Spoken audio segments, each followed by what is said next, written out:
Kenalin, aku Raffian Rizky Ramadhani, aku Cakahima nomor urut 1. Apa alasan kamu masuk ke statistika di UGM? Kalau alasan masuk stat sendiri sih karena yang pertama aku suka matematika ya dulu, ya sekarang insya Allah masih suka. Terus suka kayak data-data, ngobrolin data gitu kayak seru aja. Terus kalau perjuangannya sih aku dulu pertama SNM nggak ambil stat, aku ambil salah satu prodi sosum di UGM. Terus pas SBM untungnya berjalan cukup lancar, walaupun emang susah ya SBM-nya, tapi alhamdulillah bisa keterima. Kalau sebelum-sebelumnya buat persiapannya sih kayak biasa aja, ya kayak semestinya orang-orang lah, belajar sampai capek gitu. Tapi alhamdulillah keterima. Dalam kepengurusan Himasta, kamu saat ini berada di BSD apa dan apa motivasimu masuk Himasta dan memilih BSD tersebut?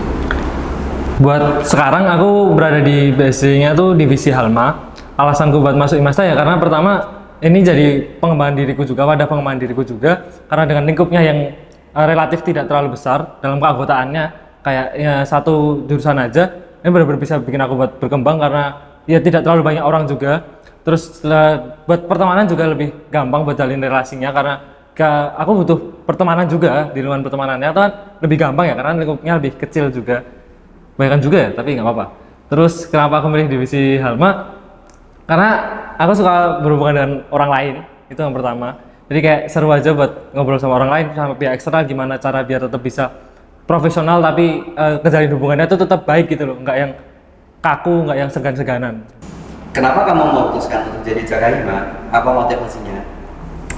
Oke, yang pertama karena aku pengen jadi orang pertama atau salah satu orang yang pertama kali membantu teman-teman semua buat bisa berinisiatif, bisa berkolaborasi dan juga bisa mengembangkan dirinya. Dan menurutku salah satu caranya dengan aku masuk ke sistemnya, terutama menjadi kepala di sistem tersebut.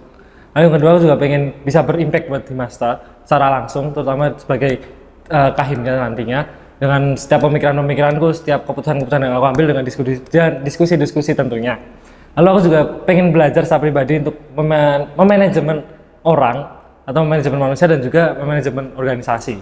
Terus juga aku pengen biar bisa mengembangkan diri lebih lanjut lah, kayak keinginan teman-teman semua buat bisa mengembangkan diri. Dan salah satu harapan dari adanya Himasta kan kita bisa menjadi wadah pengembangan diri. Begitupun aku pengen berkembang sebagai kahim di Himasta. Bagaimana pendapatmu mengenai Himasta saat ini? Apa yang menurutmu baik dan apa yang harus ditingkatkan? Oke, menurutku Himasta saat ini tuh yang bagus adalah kekeluargaannya tuh kerasa banget karena benar-benar bisa deket sama cutting, bisa deket sama temen. Ya pasti ada batasan-batasan tertentu lah, tapi menurutku itu udah oke banget. Lalu proker-prokernya juga menurutku ada esensinya atau ya punya esensi masing-masing lah. Terus apalagi ya, mungkin bisa dikatakan juga Himasta ini oke banget buat ngejalanin prokernya karena alhamdulillah bisa berjalan dengan cukup lancar. Tapi kalau buat kekurangannya sih sebenarnya juga agak kontradiktif sama kelebihan tadi ya, atau sisi baiknya menurutku kayak buat proker tuh kita masih harus meninjau lagi esensi-esensinya, apakah masih ada relevansi di antara esensi-esensi tersebut dengan kegiatan-kegiatan kita ke depannya. Karena ketika kita gagal menjaga relevansi, itu ke depannya bakal susah buat Himasta ini agar tetap sustain ataupun berkembang lebih lanjut lagi. Terus mungkin juga dengan profesionalitas saat pengerjaan prokernya, kadang kita masih terlalu berleha-leha, terlalu santai dalam pengerjaan prokernya. Mungkin itu juga yang masih perlu diperbaiki oleh Himasta buat ke depannya. Sejauh mana sebuah organisasi masih relevan menurutmu saat ini? Kalau masalah relevansi organisasi sih yang pertama kita sesuaikan konteksnya dulu ya, organisasi apa dulu. Kalau dalam konteks ini kan organisasi jurusan. Menurutku relevansi sebuah organisasi jurusan itu ketika anggotanya itu benar-benar dapat sesuatu dari organisasi tersebut, yang tidak hanya soal non-akademiknya atau tidak hanya sekedar pengerjaan prokernya, tapi sesuatu yang bisa dia bawa buat kedepannya, terutama ketika di masa kerjanya atau di dunia nyata lah kalau menurut kata orang-orang. Nah, menurutku relevansi itu di masa masih cukup ada, cuma harus kita tingkatin lagi karena beberapa itu esensinya harus ditinjau, seperti kata tadi harus ditinjau ulang tentang apakah itu esensinya itu masih relevan atau enggak, dan demi menjaga relevansi tersebut. Menurutku itu sih, relevansi sebuah organisasi itu tergantung konteksnya dan bisa membangun atau bisa membawa anggota-anggotanya itu menatap kehidupan yang sebenarnya itu nantinya bakal gimana, terutama buat organisasi jurusan. Itu sih. Bagaimana kamu akan mendorong partisipasi aktif mahasiswa, baik pengurus maupun non-pengurus, dalam kegiatan akademik, sosial, dan pengembangan diri? Kalau masalah buat partisipasi aktif kan sebenarnya Himas sendiri itu udah ada sistemnya nih buat pengurus ya. Cuma memang masih menuai pro dan kontra. Nah, apa yang harus kita lakuin ya kita tinjau ulang lagi dari sistem yang udah dibuat tuh sebenarnya kontranya tuh di titik apa aja dan apa sih yang jadi permasalahan-permasalahan selanjutnya. Lalu kita bisa ubah lagi sistemnya, sesuaiin sistemnya dengan komitmen-komitmen yang harus disetujui bersama. Sehingga ketika sistem itu berjalan, ya semua harus paham komitmennya, semua harus tahu resikonya, semua harus tahu bagaimana sistem ini tuh berjalan. Jadi ketika kedepannya itu kontra-kontra tersebut bakal berkurang. Ini dari segi pengurus. Sedangkan dari segi non pengurus kan memang lumayan sulit ya, karena kita tidak bisa memberikan sistem yang mengikat untuk mereka berpartisipasi aktif entah untuk kegiatan apapun itu. Karena kita juga paham lah kalau misalnya setiap orang tuh punya fokusnya masing-masing atau punya cara buat refreshingnya pun juga masing-masing. Entah itu fokus di akademik, sosial, olahraga ataupun hal-hal lainnya. Jadi buat anggota tuh sebenarnya salah satu cara yang menurutku sebenarnya cukup naif, cuma mungkin ini cara yang cukup efektif juga, yaitu memanfaatkan lingkungan pertemanannya. Karena ketika kita bisa memanfaatkan dengan cara mengajak secara persuasif, itu ya semoga harapannya anggota-anggota pun bisa berpartisipasi aktif setiap kegiatannya. Dan itu kita juga harus mengetahui nih apa aja sih yang diminati sama anggota-anggota itu, walaupun buat anggota kan ya kembali lagi anggota kan tidak bisa dipatok dengan sistem ya, karena mereka tidak masuk dalam pengurusan, itu beda lah cara treatmentnya. Kita bisa memanfaatkan kondisi-kondisi yang ada. Ketika kita udah tahu minat-minat mereka tuh di mana-mananya, kita bisa manfaatkan itu buat kedepannya agar at least atau setidaknya di kegiatan-kegiatan tersebut tuh mereka hadir buat berpartisipasi aktif. Karena kita juga nggak mungkin buat memaksakan mereka yang notabene seorang anggota. Itu sih menurutku. Belakangan ini, kasus-kasus yang menyangkut kesehatan mental mahasiswa semakin marak terjadi.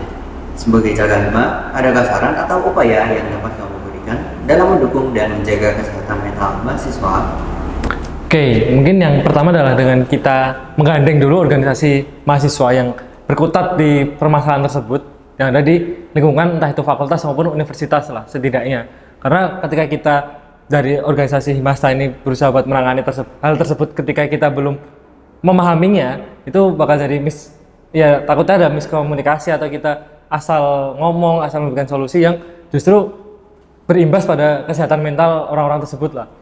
Nah, setelah kita bisa belajar bareng nih sama orang-orang yang dalam tanda kutip udah lebih ahli atau lebih paham soal kesehatan mental ini, barulah kita implementasikan di organisasi kita. Entah itu melalui sebuah BSD tertentu atau melalui PI-nya langsung, atau kita mungkin saja membentuk sebuah kegiatan atau organisasi baru buat mengurusi hal tersebut ketika itu memungkinkan. Dan ya tidak lupa kita harus mempertimbangkan sumber daya manusia yang kita miliki, jumlahnya dan juga kualitasnya. Walaupun aku percaya teman-teman di sini ketika sudah belajar bareng-bareng kita bisa memahaminya bersama-sama, tapi kita juga harus ingat kuantitas dari teman-teman atau anggota-anggota Himasa itu tidak yang sebanyak itu, jadi kita harus bisa memanage itu juga dengan baik. Itu sih menurutku. Apa harapan buat Himasta ke depannya? Harapanku buat Himasta ke depannya, yang pertama adalah Himasta bisa benar-benar menjadi wadah pengembangan diri bagi setiap anggotanya, benar-benar bisa menjadi wadah untuk anggotanya berkolaborasi baik secara internal maupun eksternal, benar-benar bisa menjadi tempat anggotanya untuk belajar bekerja secara profesional tanpa melupakan rasa kekeluargaan. Dan yang terakhir, harapanku dari Himasta agar tetap relevan buat kedepannya sampai kapanpun. Berikan alasan kenapa kami harus memilih kamu, jelaskan komitmen. Oke, kenapa teman-teman harus memilih aku? Karena aku adalah pribadi yang adaptif, mampu mengolah kritik dan saran, dan terbuka akan perubahan. Jadi ketika teman-teman memilihku menjadi ketua dan aku terpilih menjadi ketuanya, teman-teman tidak perlu ragu tentang adanya perubahan, adanya perkembangan atau inovasi-inovasi dan inisiatif-inisiatif tertentu. Dan teman-teman bisa menyampaikan langsung dan kita bakal diskusi bareng-bareng nih buat kelanjutannya bagaimana. Dan semoga itu bisa menjadi titik awal atau titik di mana kita bisa mengembangkan Himasta ke depannya.